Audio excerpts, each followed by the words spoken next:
Hello guys, in today's video we're gonna talk about how to fix Instagram I'm not robot problem. So the answer is easy. Just go to the settings and scroll down to the apps section. Now go to the search and search on Instagram. Next, go to the storage. So as you see here, you will find this clear cache option. Click on it.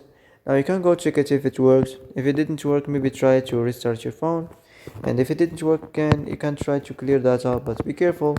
When you clear data, all your information, all your Instagram's data will be deleted. This includes all files, databases, settings, accounts, etc. So that's it for today's video. I hope this is the answer you've been looking for.